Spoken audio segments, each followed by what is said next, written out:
magandang umaga mga kapobre.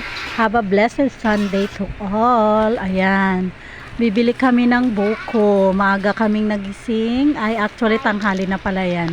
Naisipan namin bibili kami ng buko kasi ewan ko ba, ang paniniwala nila is gamot siya sa UTI. Gaya ayan, bibili kami ng buko. Naglakad lang kami kasi malapit lang naman siya. Ayan, dito na kami, malapit na kami. Bibili kami bibili ng buko.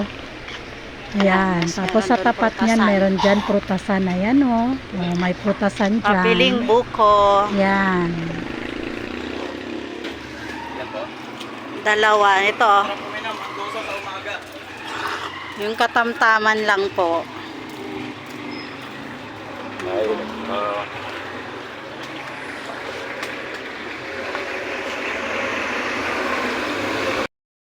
Ayan, kukuha kami ng yung parang pang-salad kasi lalagyan namin ng gatas.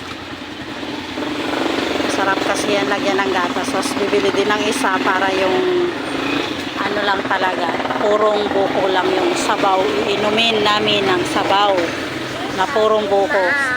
Bale yung ano para sa mga bata. Yung merong gatas. Ay no, si ano, Tito Jerome. Tito Jerome. Kasabay pa namin yung pinsa ng asawa. Yung nakabike.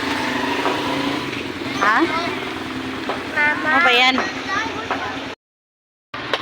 Katamtsama. Yung ano niya, kasama na sa sabaw. Sama lang. Isama lang po. Tapos yung huli, kahit diretso lang na ano. Iinumin niya kasi. Ayan, lalagyan kasi ng gatas.